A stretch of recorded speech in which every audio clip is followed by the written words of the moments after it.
Okay, we are on YouTube. Today I'm going to continue, maybe not finish, but at least something more about Q characters.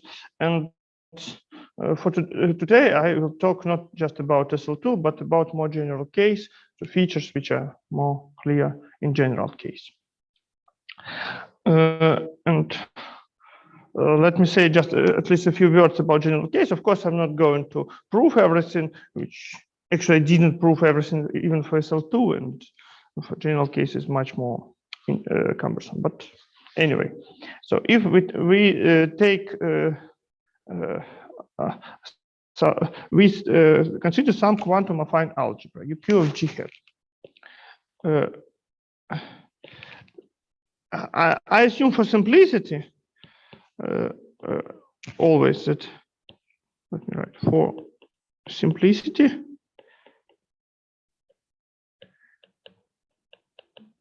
that we were that our algebra is simply untwisted, whatever it means,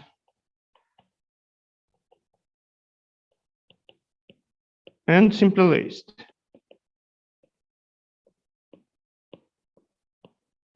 So actually, this A, D, or E. In affine world, we actually miss a lot when we make some assumption. Even non-affine, we miss like a half of algebras, and in affine we actually miss more because we actually also miss twisted. But ideas are more or less the same, and formulas are more easy to write under this assumption. First of all, as usual, we have standard definition, standard Greenfield Dream representation of this algebra. Okay, let me write it as a definition.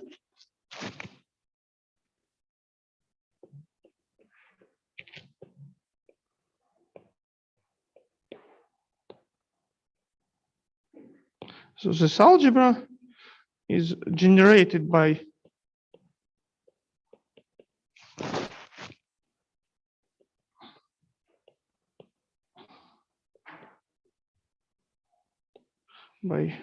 E0 ER, F0 FR, K0 KR, and in principle one can either add or not add the formal differentiation D, which are subject of relations, which are standard.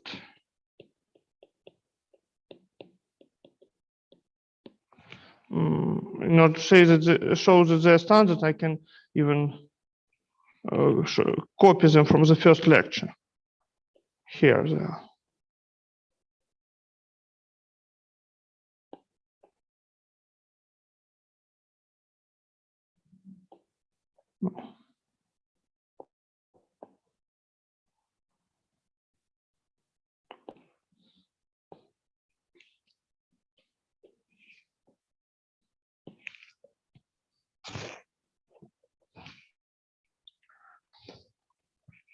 The only how to say difference, or if you want, new thing here is the following: that here AJ is affine Cartan matrix. AJ goes from 0 to R is affine CA.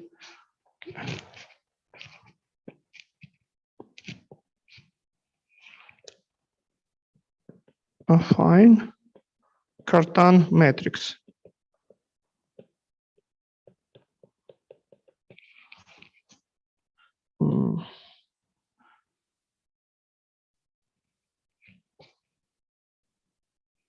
So it is obtained from the standard Cartan matrix by adding the additional zeros, if you want, root.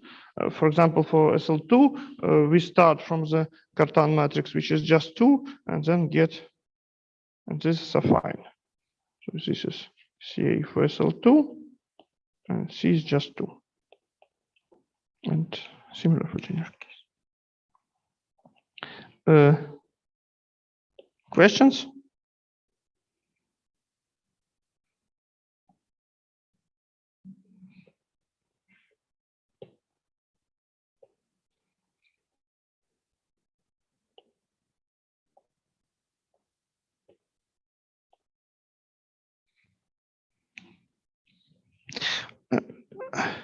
In order to talk about fine dimensional representations and then about the Q characters, it is convenient to work in Greenfield realizations. So what this new, or maybe add name Greenfield here, because he's it is suggested by him in different context, but anyway, and also it is a name which is actually used. And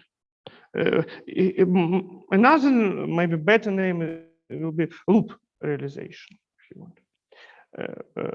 So this algebra has representations by generators xi plus, xi minus, hi, h, and so on, where now all the generators are modes of the currents. So different that here generators will be labeled by this index goes from 0 to r, and now here the index I goes. We have, maybe I should put here n. Otherwise we have confusion of notations. Here this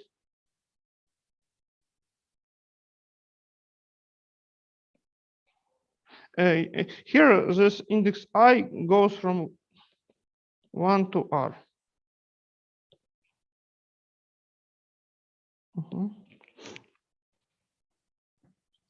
And and here are relations, and relations actually the same as we had for SL2. The main difference is everywhere where we have 2 in formulas, now we write the corresponding elements of the Cartan matrix. For example, in permutation relations of x pluses, we have z minus q squared w. Now instead of q squared, we write q in power aij. In the commutation relation of h and x plus, we have this number r over aj over r. Now we have 2r. Now we have r times aj, and so on. Similar, we have this number in commutations of relation of h's. Okay. This k is a k corresponding to affine to imaginary root. I should write it. K equal to k delta. For SL2 case, it was just k0 times k1. For SLN case, it will be always k0, k1, and so on, kn. In general, there is some formula for this. For each root type, we have. So one should think about these relations as an affinization of the relations in finite dimensional. The algebra generators are the same, but just without this mode. So commutator of x plus and x minus is k minus k inverse. Instead of k, we have now psi, some current. Commutator of h and x plus is given by Cartan matrix times x plus. There are some issues. We have somewhere k in this relation, but actually this k can be ignored for today because I'm going to talk about fine dimensional representation in which k is just 1. There are also serial relations in loop form, which I'm not going to write down here. I just inform you that there are serial relations. That's all.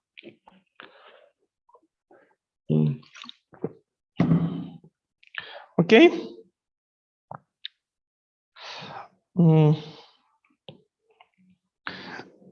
So the fact that this algebra has such presentations is quite non-trivial theorem, which is proven.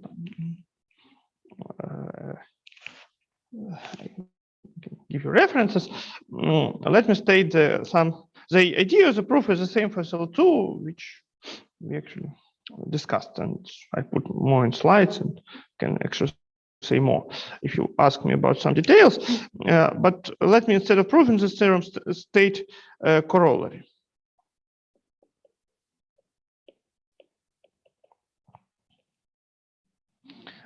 If we have some subset G inside of E,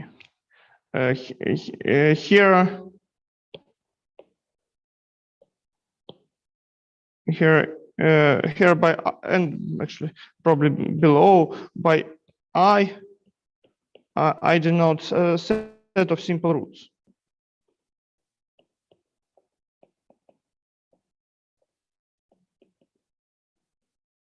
Of the finite dimensional algebra G.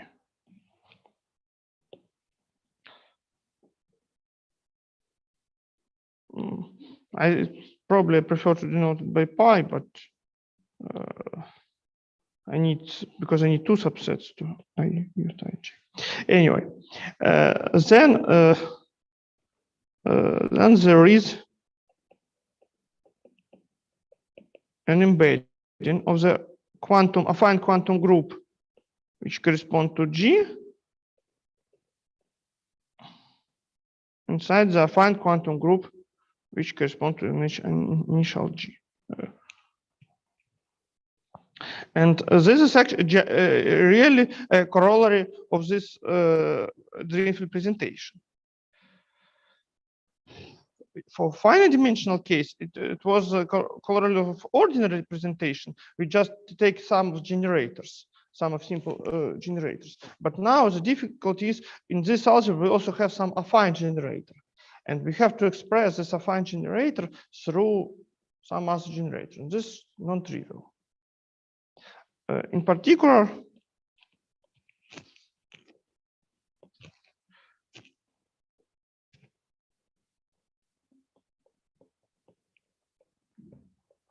if we take a subset which consists of just one element, then the corresponding subalgebra is just SL2.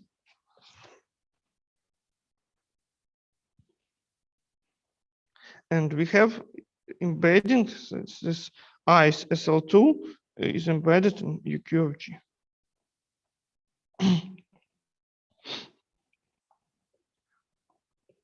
Maybe I should draw some picture.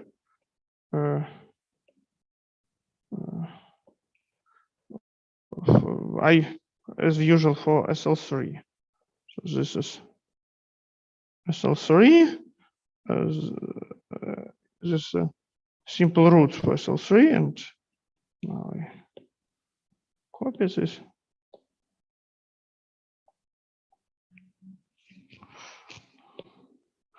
So in standard conventions, say this could be E1, E2, and actually this is E0, which lives on the in first floor.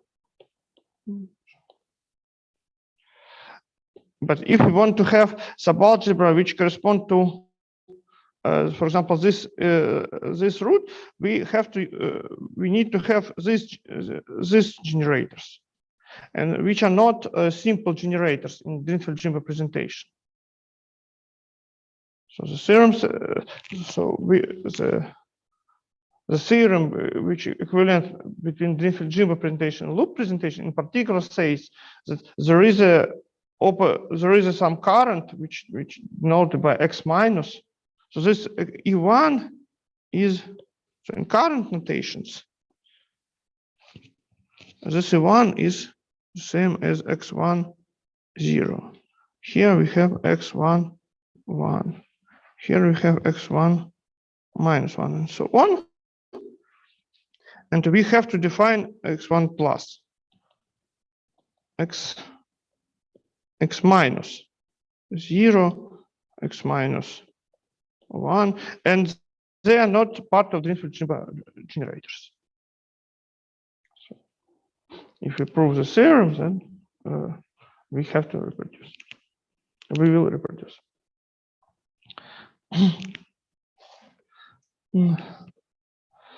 Okay.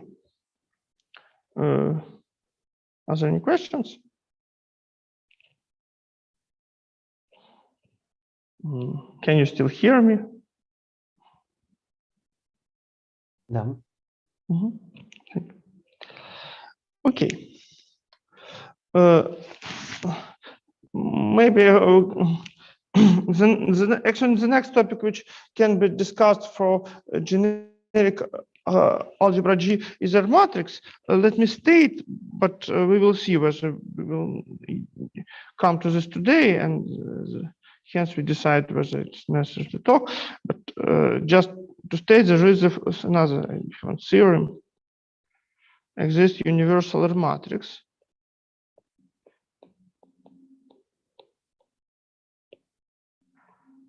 R matrix which can be written in the form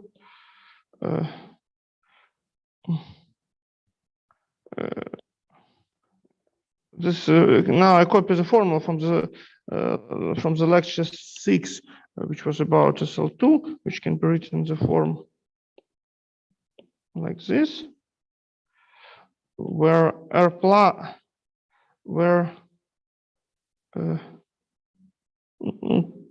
here in lecture 6 we have some explicit formulas. Let me just write that R0 belongs to the UQ of H, tensor UQ of H. R plus belongs to UQ of X minus. Maybe not, maybe UQ of X plus. And equal to 0 times UQ of X minus. And under minus belongs to UQ of X minus N.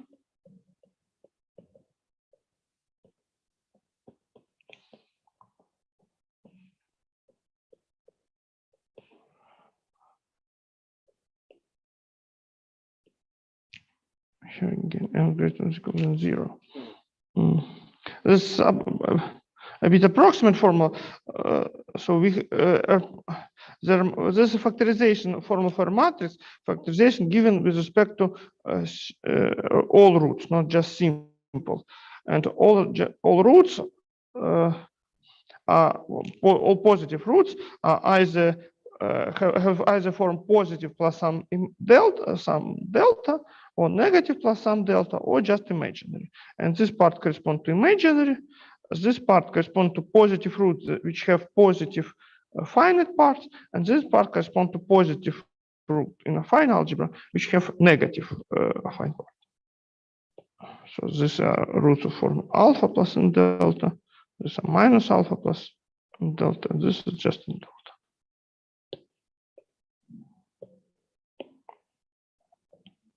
In finite dimensional representation, this will lead to Gauss decomposition of the R matrix.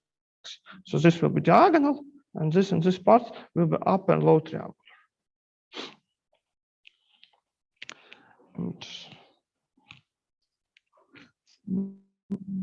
And usually such decomposition has some.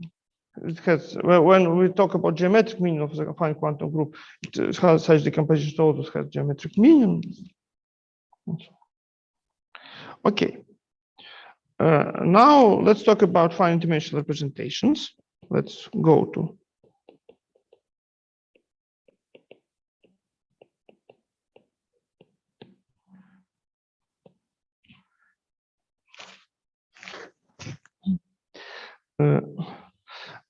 first, let me state that we restrict ourselves to the so-called type 1 reps.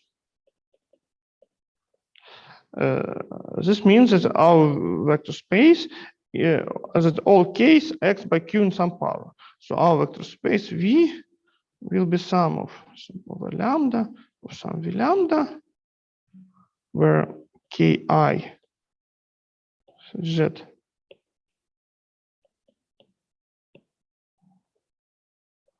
for any, say, zeta which belongs to V lambda, ki on zeta is equal to q in power lambda I on zeta.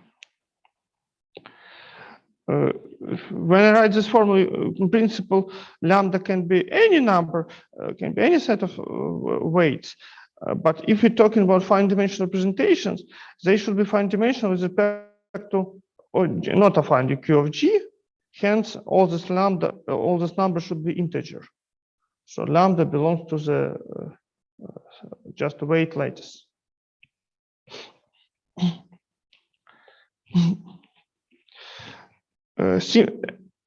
Similar as for SL2, using this relation, we see that with all h's commute, how to say, so in a fine dimensional representation, the commutator of two elements have zero trace. Therefore, if the commutator is scalar, it's just number, then should be zero. So for any fine dimensional representation, k is k minus r, k in power r minus k in power minus r should act by zero. So k is plus minus 1.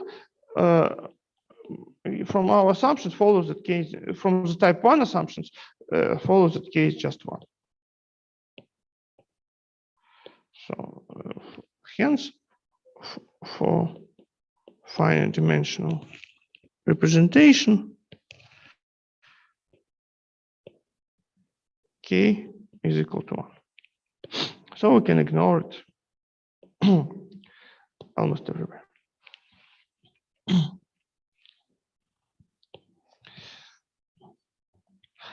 The methods which we will use to study fine dimensional representations will be to decompose them with respect to eigenvectors of big commutative algebra. And this big commutative algebra is a current to Heisenberg algebra. This algebra which is generated by this H. So k is 1, so this is 0. So all HR and HJ commute, and we can try to analyze. This somehow, how to say, this significantly differs if you look to some, for example, integrable representations of affine algebras, then these H's are usually some Heisenberg algebra. But this is another story. Now we're talking about fine dimensional representations where they are commutative and they can be viewed as some sort of integrable system. The spectrum is governed, one can think that the spectrum is governed by some sort of Bethe equations. Anyway,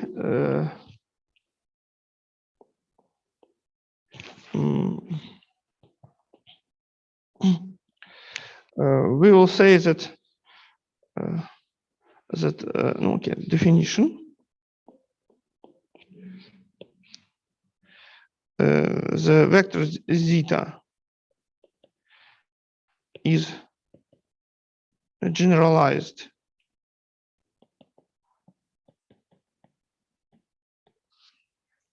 L weight.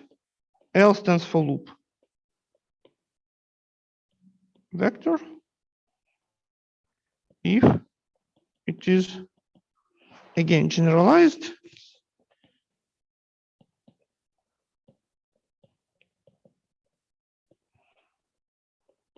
eigen vector for psi plus of z and psi minus of z.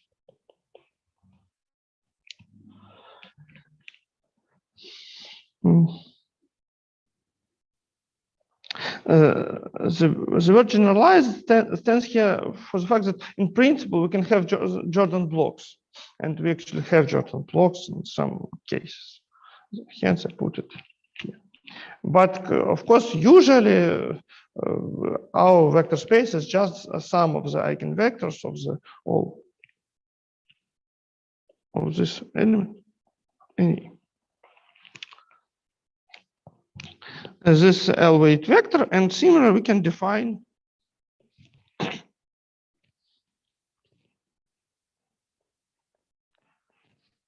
the highest vector, so vector psi. Let me try to write down psi with care. Psi in V is L highest weight vector if it is L weight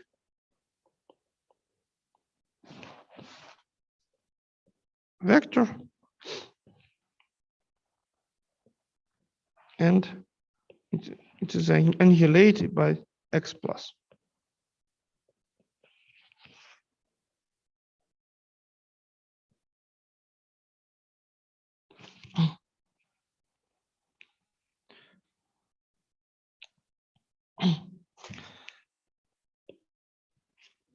Now let us state the theorem that such vector now exists, and actually this vector determines the representation. Okay, let me maybe next slide. Sure.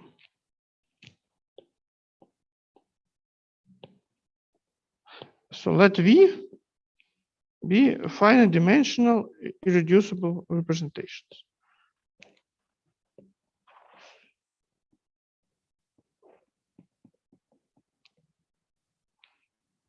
Irreducible representation.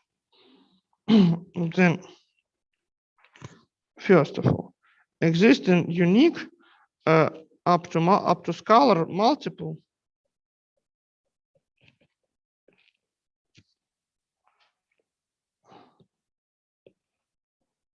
psi L highest weight vector. B. The action, let us denote the action of our functions psi plus of let us denote the action of this Cartan currents on this vector by function phi.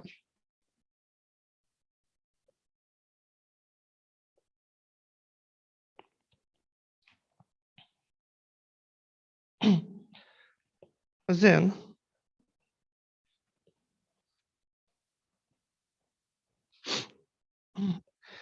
first of all, functions which correspond to positive and negative loops are equal.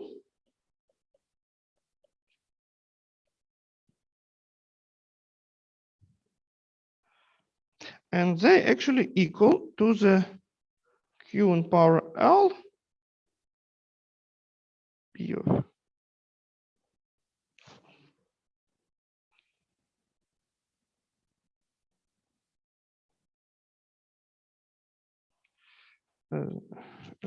I,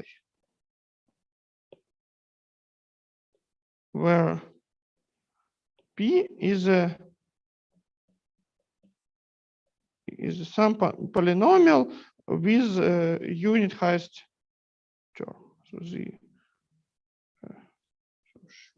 squared, sorry, Q in some Li, Z in power Li plus some coefficient Z in power Li. 1 plus blah, blah, blah, plus 1.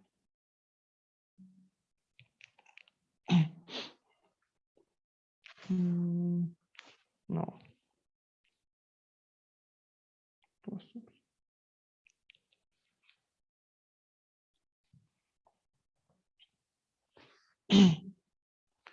let me double check it. Yes, it's okay. Yes, I think this is okay. And part and C says that any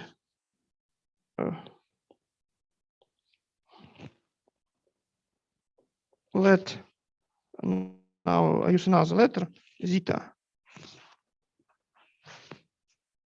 in V is L weight vector, not necessarily highest weight vector. Then we have the same property.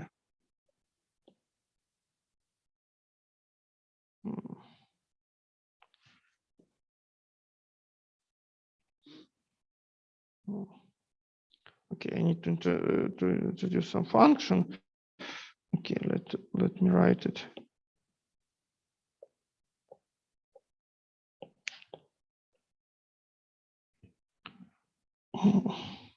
So now we have function another vector zeta. So I put zeta as an index here. I don't know where.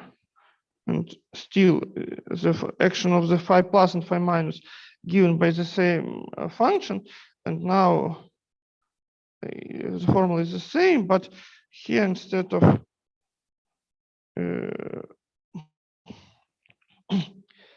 of p, we have r, which is a rational functions.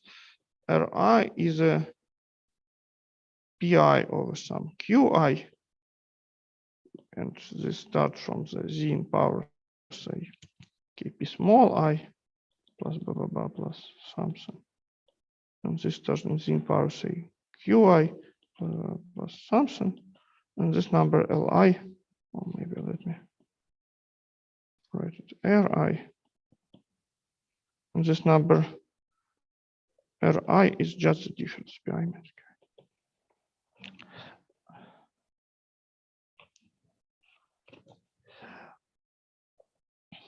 This is non-trivial. Okay, so the end of the theorem.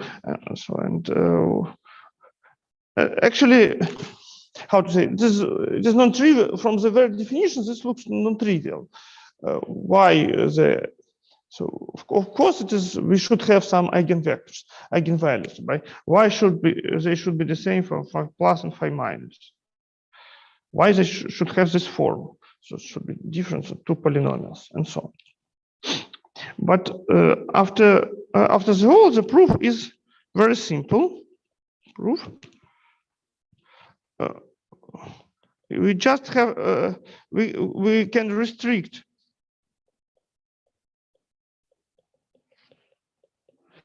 our representation V to the affine SL2 subalgebra. UQSL2 I, which correspond to I's root. Then this representation will be finite dimensional representation of a quantum affine SL2. And for quantum affine SL2, we actually know all these properties.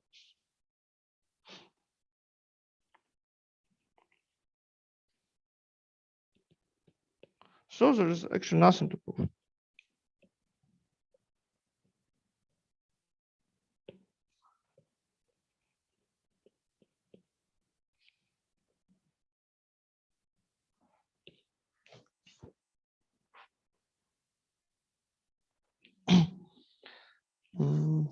Почему вектор будет один и тот же? Which vector? V is the representation. Xi. Xi is a loop highest weight vector. When we restrict to the representation of SL2, it will be still a loop highest weight vector of the V. It is not, of course, it is not can be. We cannot say that V will be reducible, but anyway, Xi will generate some irreducible submodel. Therefore, its highest weight is given by this formula. Но я имею в виду, что для каждого отдельного SL2 у нас существует какой-то свой Xi. Почему?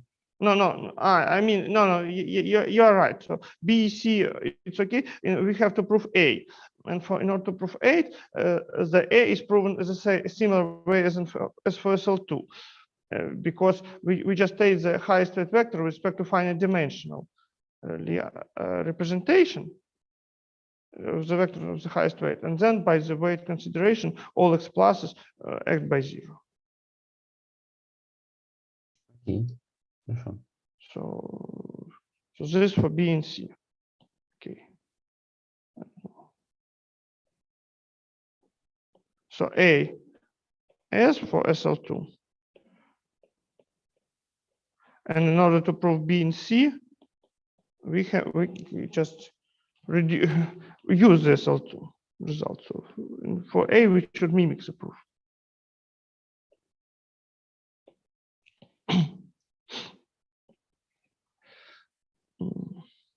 Maybe this looks a bit cumbersome, so let me make a couple of remarks.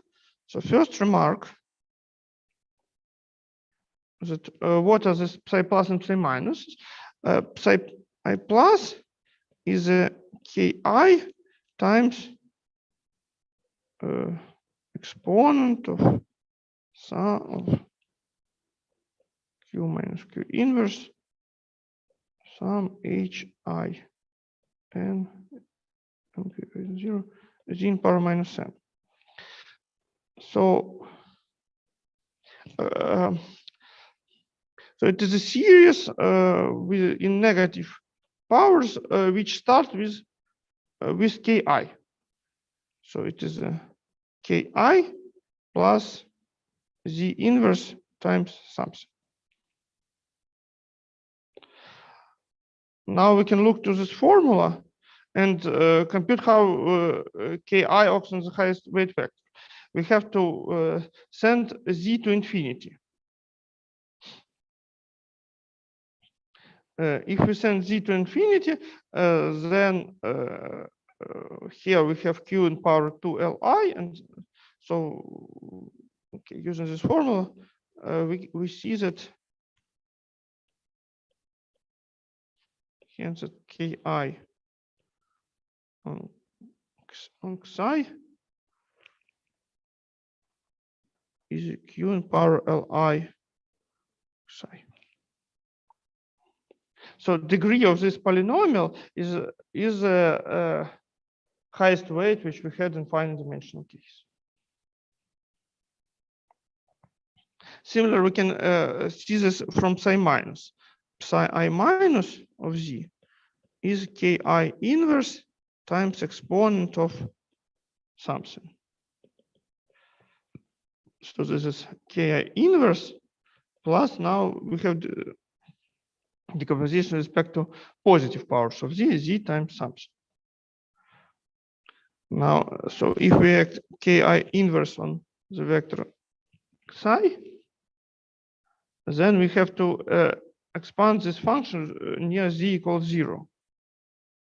If we substitute z equals 0, then everything constant except the free term cancels, so we get q in power minus li psi. So this formula agrees, and this is okay.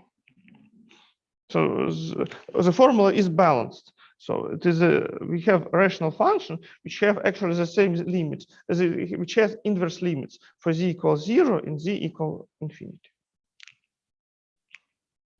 And this limit is a value of the highest.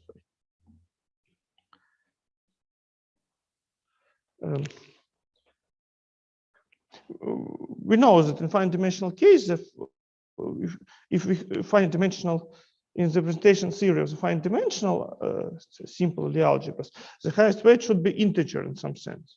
And here, this integrality in particular hidden in the fact that this Li is integer.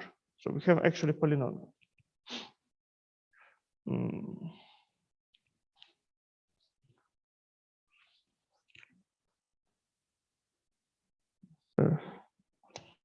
Now we define the main character of the lecture is namely Q characters. So let our representation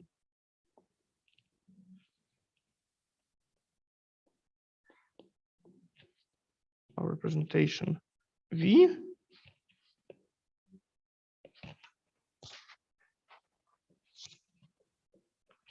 be direct sum by phi, where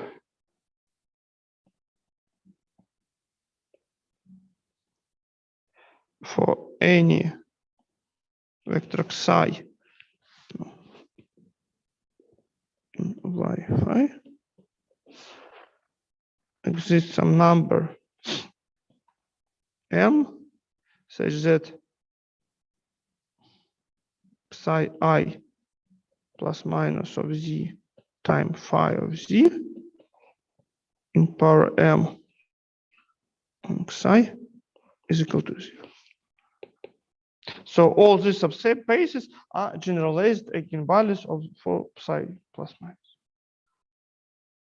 Then we define Q character of V to be the sum no, I need one more definition before. Phi is a rational function which has the form Q in some power R of Q squared Z over R of Z. So, and assume that R of Z is, no, here we don't have Q phi I. R of Z is a product Z minus AI over Z minus BI, Q in some power. Then we, as a corresponding term, Y phi, if you want, or maybe M phi.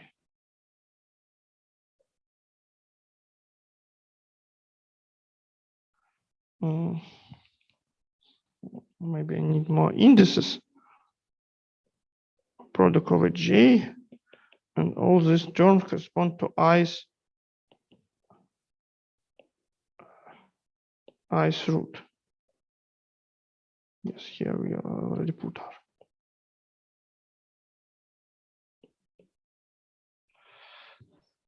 Then let me note the corresponding monomial to be product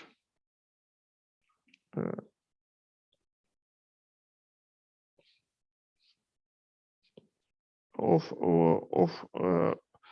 variables which were denoted by some y's. So it will be product y of A times product of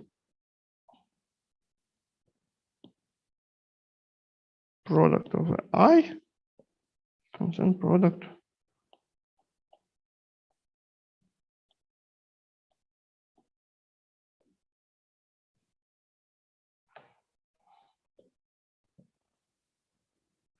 so this is a monomial which correspond to the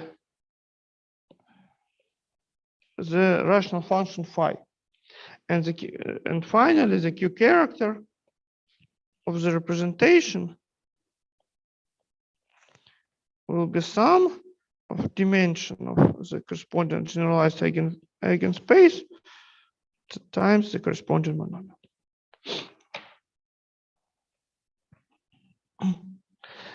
This is a generalization actually of the definition which we had for SL2.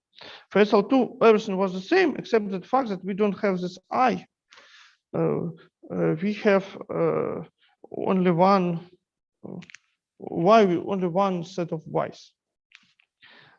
So to summarize, the Q character map is a map from the, it's clearly text from the Grothendieck group. So the case theory of fine dimensional representations of UQ of G to the algebra C of Y, where Y is where this is the algebra which is generated by Y I A, where I is some root, and the A is a complex zero number. Sorry. The algebra of Laurent polynomials of these variables.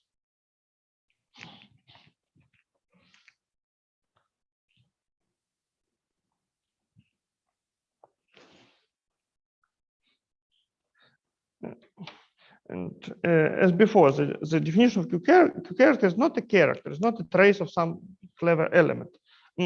how to say it is a actually it is a trace of it is a composition of trace, and it can be defined in more using some traces, but up to now just the sum of fine dimensional representation.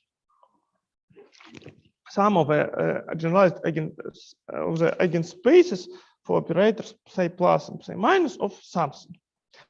This is not a trace of psi plus and psi minus. We looked in the example of Saltuzas. This trace is quite not clever. It's not very clever thing. Forget, for example, it forgets about the relation parameters and so on. This is something. Okay.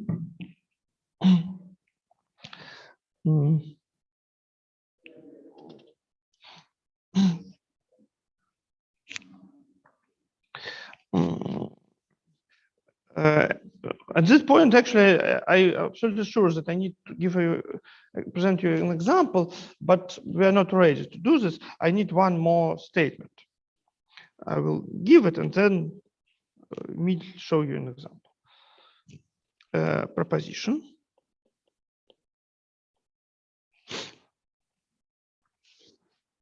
Assume that we have two vectors, zeta and zeta prime. Zeta belongs to the subspace with the function phi. Zeta prime belongs to subspace with a function phi prime. And I assume, moreover, that the corresponding eigenvalues that assume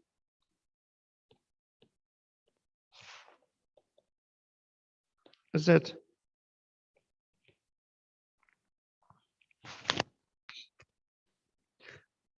the matrix element of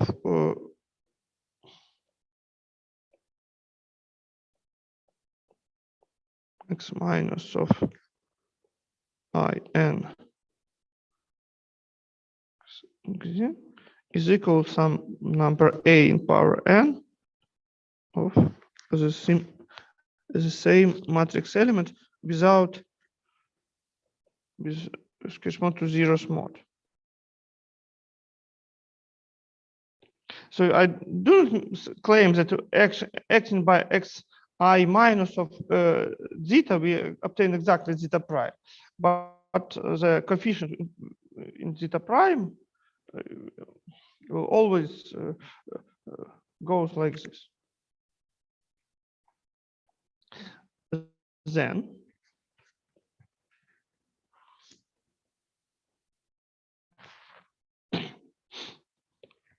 the monomial which corresponds to phi prime is equal to monomial which corresponds to phi times certain I of A, where this I of A is equal to y inverse of AQ inverse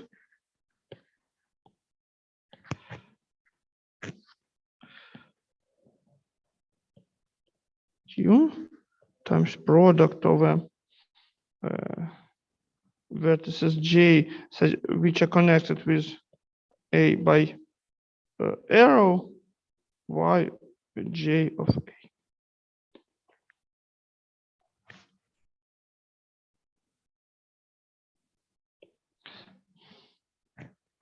And the proof is just direct computation.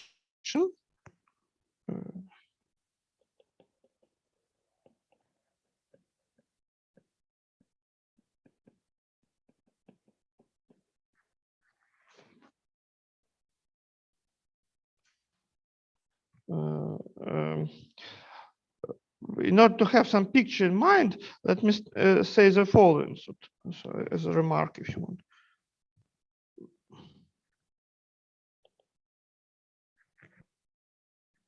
Remarks of the informally but actually quite formally, yi they correspond to the simple way to the fundamental weights.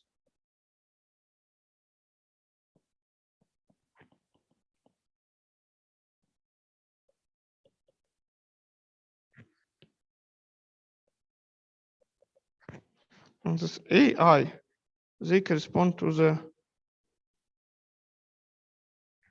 simple roots.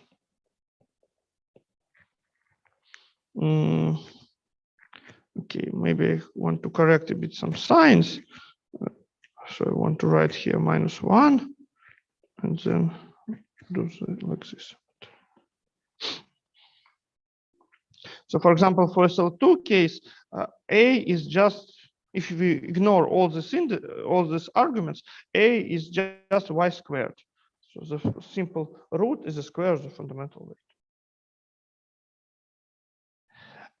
Now, using all the stuff, we can construct. We can actually we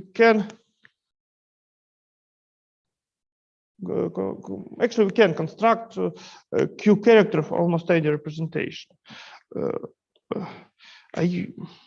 Let me explain it, and then I state the corresponding results. But let me first give you an example.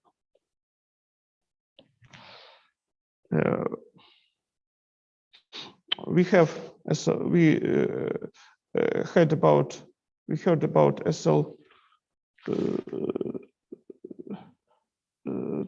many times. Now let's look to the SL3 or maybe even SL4, and this will be the same.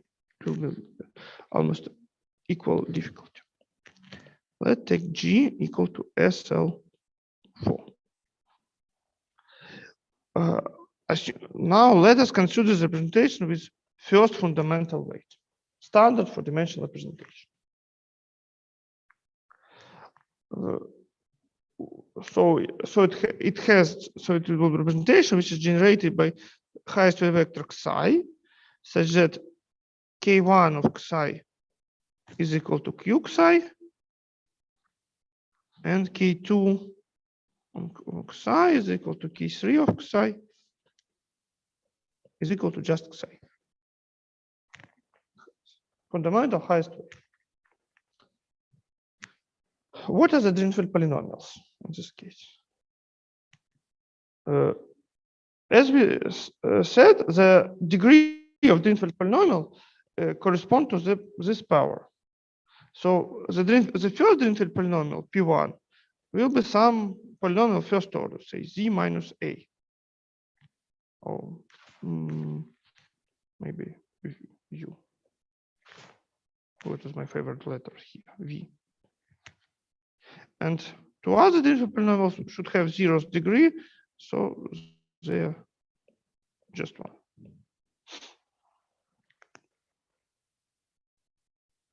Okay.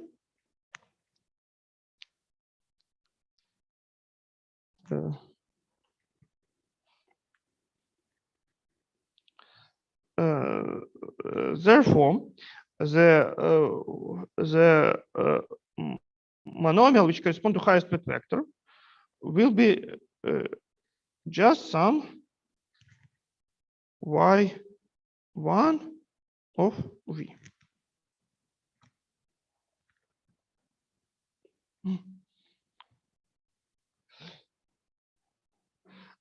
This okay. No, why y1? Because we don't have no y2s, no y3, because the corresponding Greenfield polynomial is 1. So in this definition, this R is 1, so we don't have no I, no B, so this is empty product for I not equal to 1. For I equal to 1, we have only one root, which we actually put here.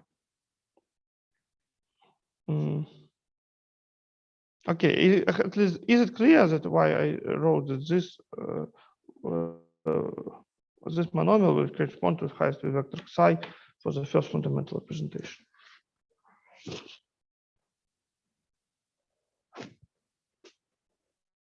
Maybe somebody can ask a question.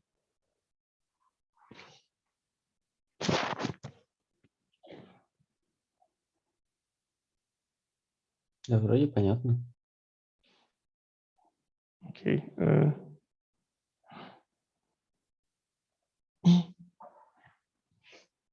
So as a rule, you can think the following, that we have first fundamental representation. That's why we write y1. If we have below, I will plan to consider second fundamental representation.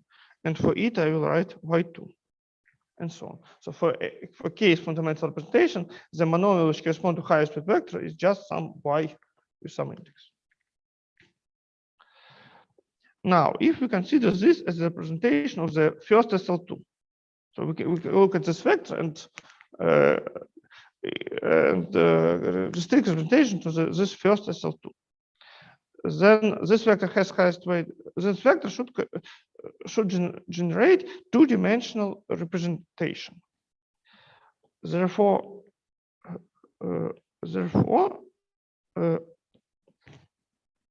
if we can act by first x1 minus, and the weight of the new vector will be y of v times some a of some now. So there is a vector which is obtained from the so this vector generate two-dimensional representation of SL2, and we know for SL2 we actually know that Q character of the fundamental representation is given by something like y1 of v plus y1 inverse by vq squared.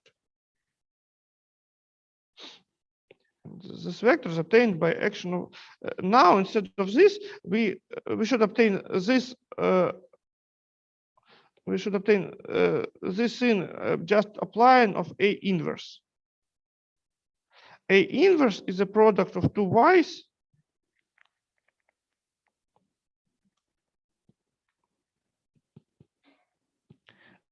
and in this case we have and two y's with i's number and some and y's with a number which is neighbor. So in this, so in order to cancel this term, we actually obtain this, we should take a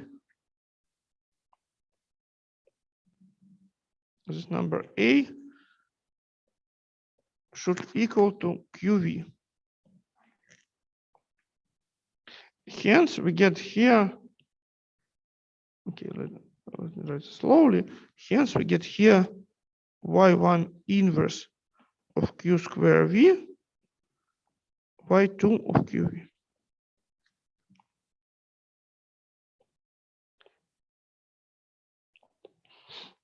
So this monomial was found by the condition that if we forget about other indices in one, then we should get the Q character of the two-dimensional representation of SL2, which is this plus this.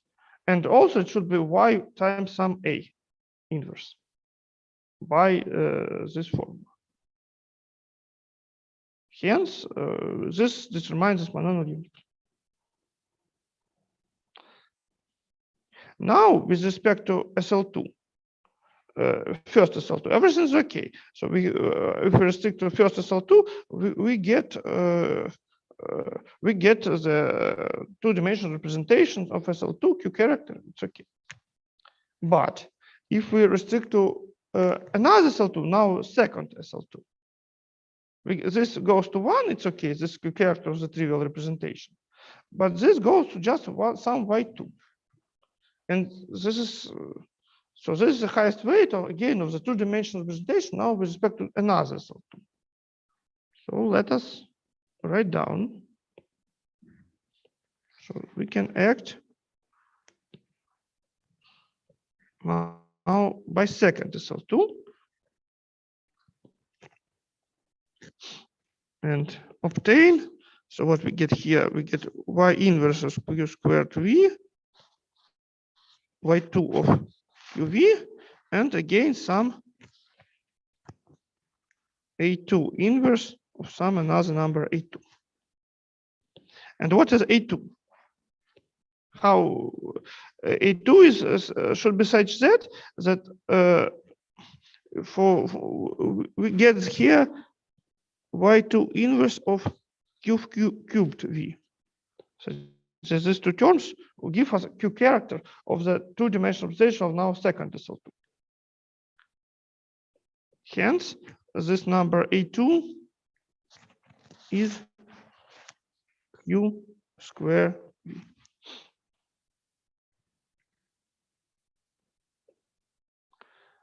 And now, using the formula, again, this formula, this will cancel, but instead of this, we'll get y3 term.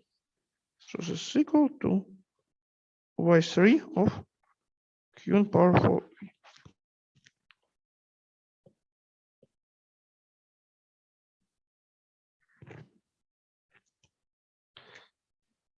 Now we do the same, but now for y3. So all these terms are okay, they're just one if we restrict ourselves to third SL2. But this term gives us highest vector of the two-dimensional representation of the third SL3. So there should be somewhere, and not highest but lowest weight of this representation. So we should do it by arrow, which is now third arrow, and get. Okay, I don't have much space to write, so maybe I just compute this. Not just write the corresponding number should be such that it maps this y3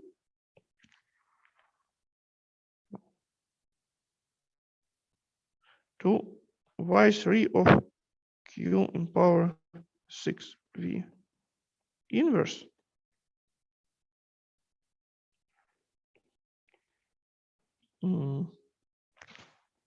Yes, I think it makes sense. Okay, yes. So the corresponding A3 should equal to Q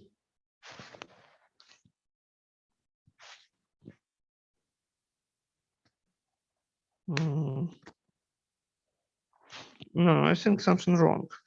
Maybe this Q squared, Q in power 4 wrong. So should be Q squared.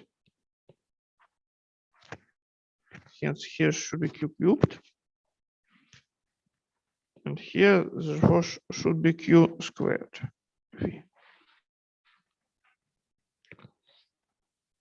And if we multiply by the corresponding A, we actually cancel all those terms and get just this. And this is a monomial with respect to negative terms of y. This is not highest weight vector for any of SL2. So we actually stopped, and the Q character of the first fundamental representation is the sum of these four terms.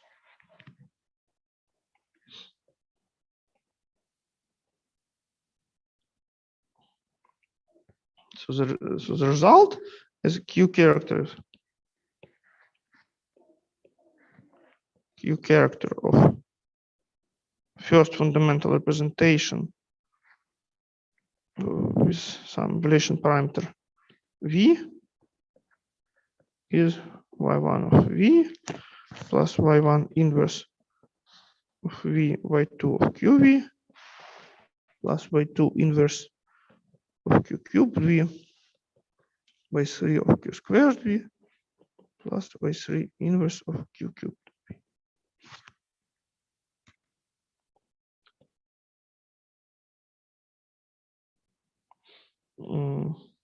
Any questions?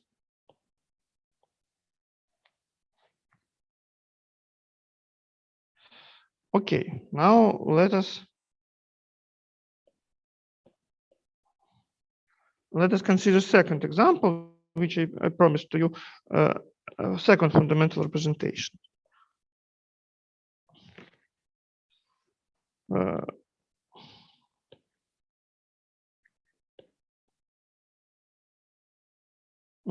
Okay, so this example number 1. Now example number 2.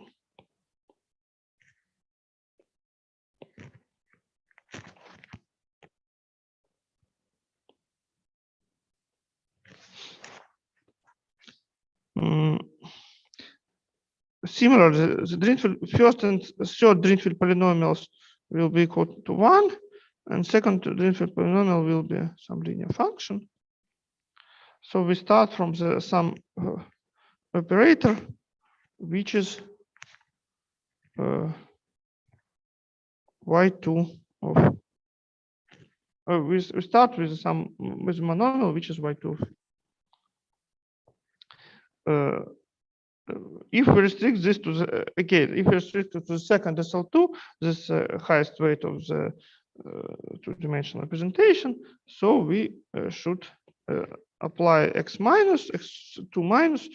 So we draw this second arrow, take A equal to QV,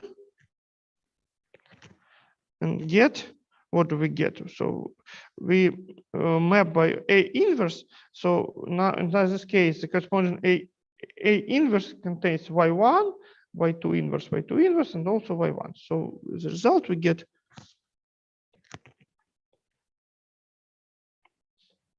y1 of QV, y2 inverse of Q squared V, y3 of QV. Okay, maybe it's now clear for me that it is impossible to write down this like this. Let me write down this in vertical one. So we applied second for A equal to QV.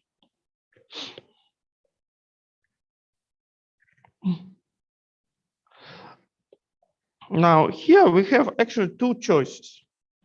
This monomial will be have positive powers of y1 and also positive powers of y2. So we can apply any of this. So we can either first apply either for A equal to Q square V, or apply third for A equal again Q square V. If we apply first, then instead of this y, we get 2 y's inverse and multiply by 1 y, but it will just cancel this term. So here we get y1 inverse of q cube v, y3 of qv. And here we get similarly y1 of qv, y3 inverse of q cube v. Now for any of this term, we don't have much freedom, so we just apply the same arrows.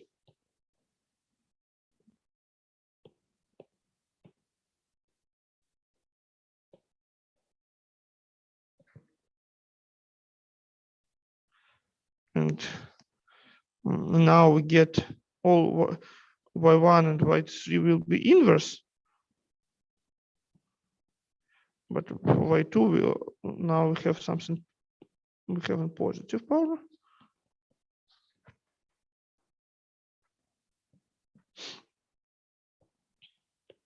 And now we can apply y2 for the value of the parameter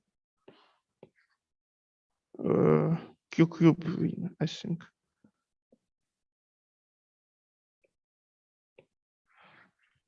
And we get actually everything will cancel, and we get y2 inverse of q in power 4 v.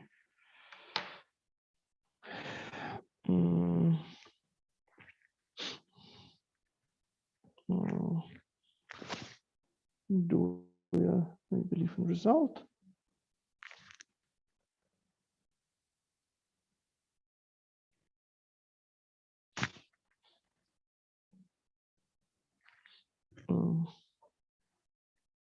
Probably here should be q in power 4 also. This is the same force. This is a Coxeter is this is a yes Coxeter number of SL4. This is actually so this is the same for as we had in these two formulas. So this should be the same number, I believe.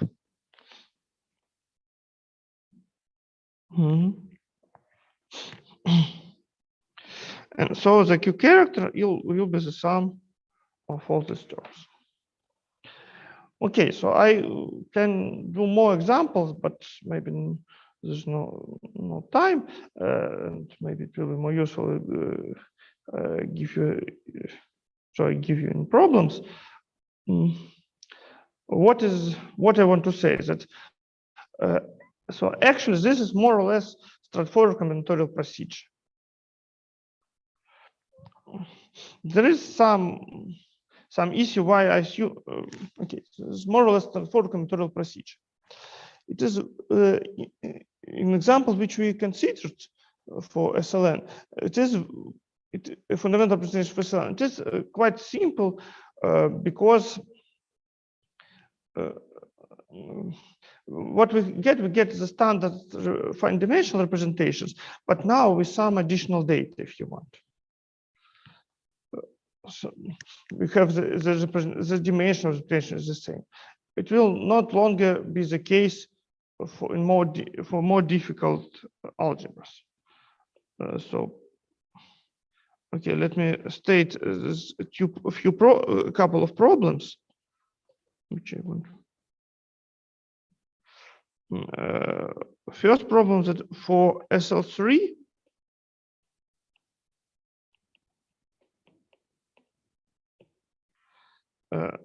there are two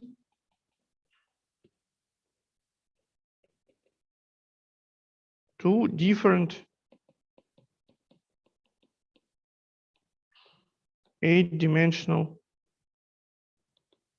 representations.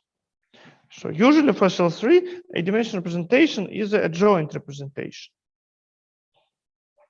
And one can ask that, expect that, okay, we take adjoint and take evaluation map. But actually there are two choices. Some were hidden. Which can be said that for SL3 there are two evaluation maps. But on the level of these pictures, we have just two different pictures. I don't know. Maybe I can even show it to you. Just you have something. Just you have something to look for. Okay, they look like this. And there is a similar picture. Okay.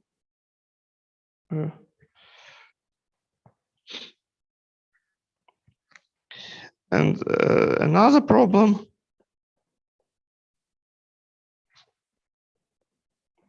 is for G equal to S or 8. So this is D8 type, not A type. The Dynkin diagram is the following. And if we consider the representation which correspond to, say, first fundamental weight, then the dimension of this representation is 8, as we expected, and so everything, and the corresponding Q character can be constructed. So the problem is construct Q character.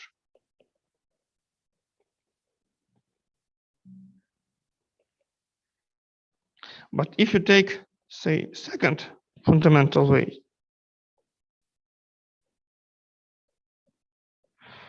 then naively you would expect that it will be second power of C8, so it should have dimension 28.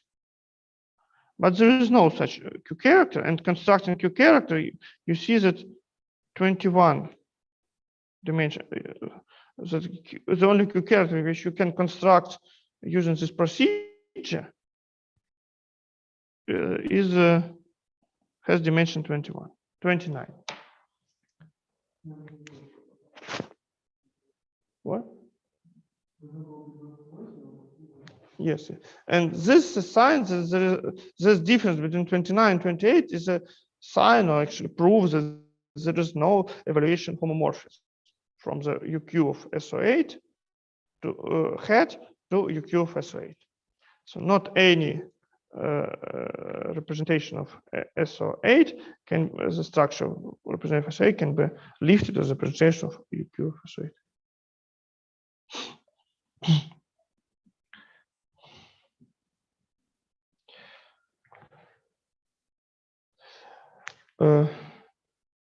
Okay, so this is what this was all about examples, and now I have like 5 minutes.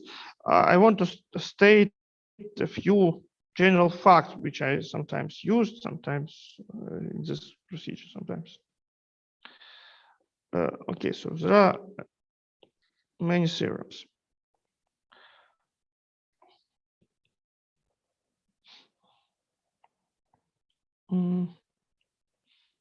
Okay. No, first, this is not actually a theorem, maybe better to say proposition, that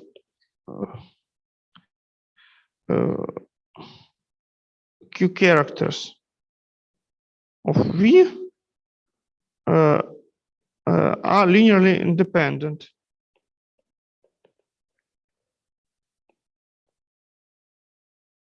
for V irreducible finite dimensional representations.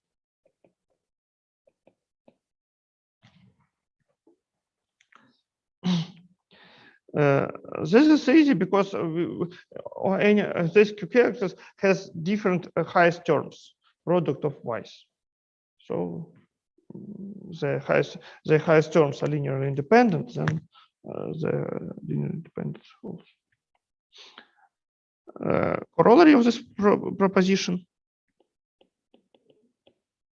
that a map Q of K0 of reps finite dimension of UQ of G to the algebra function Y, this map is embedding.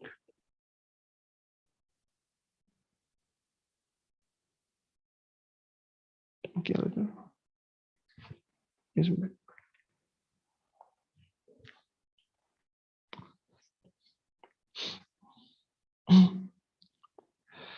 The next fact, maybe I put it as a theorem, that which says that Q that a character is a ring homomorphism.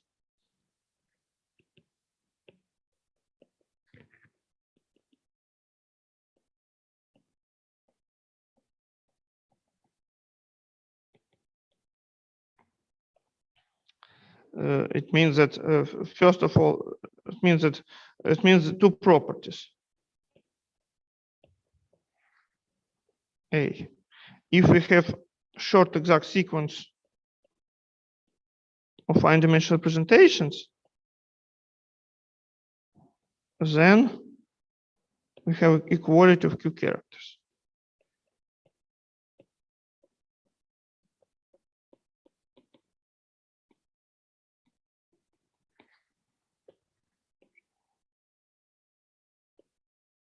This is a agreement. This is about summation and about multiplication. If that statement that Q character of V tensor V prime is equal to Q character of V prime tensor V, and actually, no, it's equal to product of Q characters. Sorry.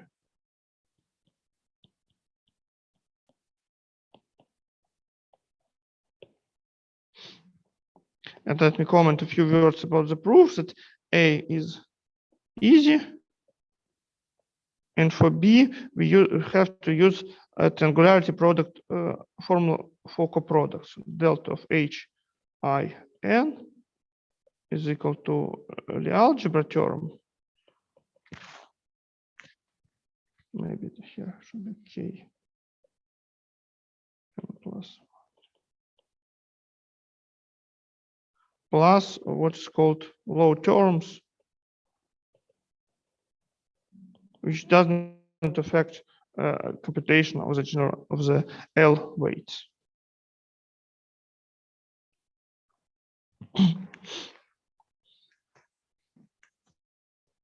In particular, we get the following corollary: that V tensor V prime is equal to V prime tensor V in key theory.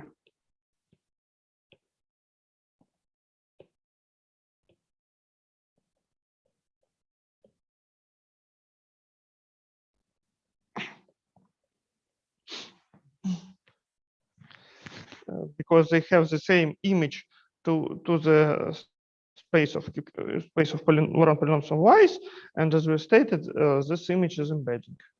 This map is embedding. Therefore,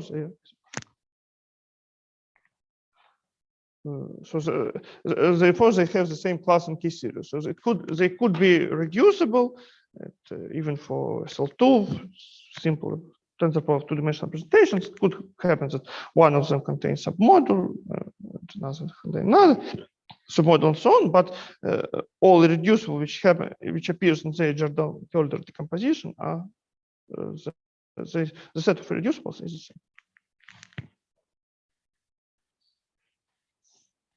Okay, and actually all this story was a preparation to two main theorems, which I'm not going to prove, and I can comment, but maybe I will write the comments in the final formal slides, not now. Two main theorems, which was conjectured first by, so this notion of Q-characters is due to Frenkel, Reshetikhin,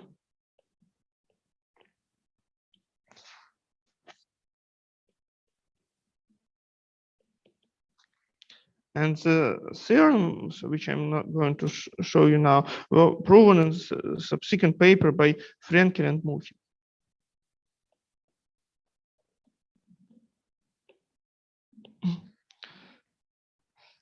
And theorem 1 states that Q character, so let psi V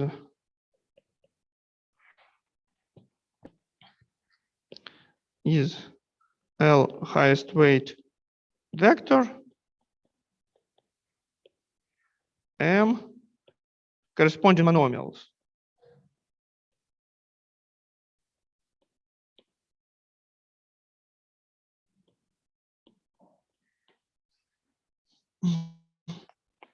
Then Q of psi of V is equal to M times 1 plus sum of some other monomials M. I don't know. Some intercept. Okay, I don't know what is the bit notation, but what I'm saying is that M is a product of AI of some CI inverse.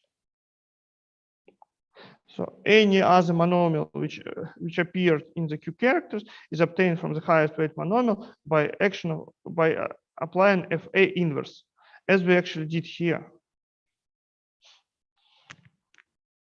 So we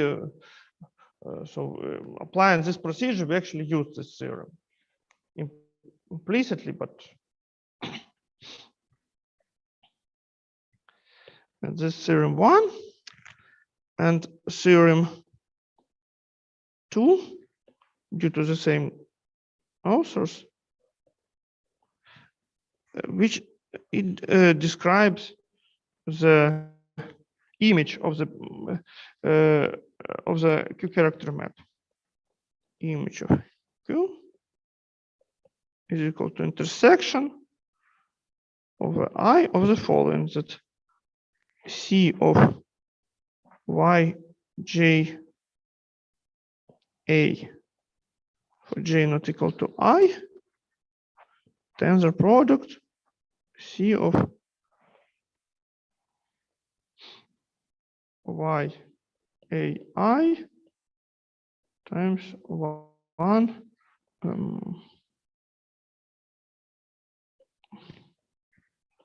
1 plus A inverse of QI.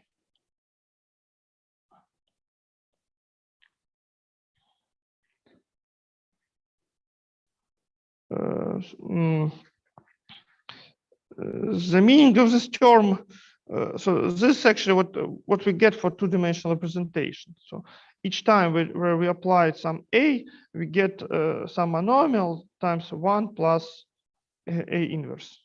We get something like this. So the fact that the image belongs to the right side is more or less trivial, and the non-trivial it is that the map is surjective. So the map is injective. We explained that the image belongs to the right side is more or less trivial. I mean, this is actually proven in the second paper, so not a complete trivial, but. And as a last remark, last but not least remark, I say the following, that another form of this theorem, so the theorem 2 is equivalent to the following, that image of Q is the intersection of kernels of some operators which are called screening operators. So there are so-called screening operators which act from C of Y to more or less itself to, okay, let me write to something. And actually, this image is this is a restatement of the theorem, but it's important because it's better. I don't know whether it means something to you now, but it is a deep analogy of this is a theory of W algebras. It's not just analogy; it's actually some senses parallel. The generators of the QW algebras usually they're written in form of something like Q characters. In fact, that the W algebra combines with screening, it has some sort of classical analog in this theory. Anyway, so these are comments, and maybe I am out of time, so let me stop. Are there any questions?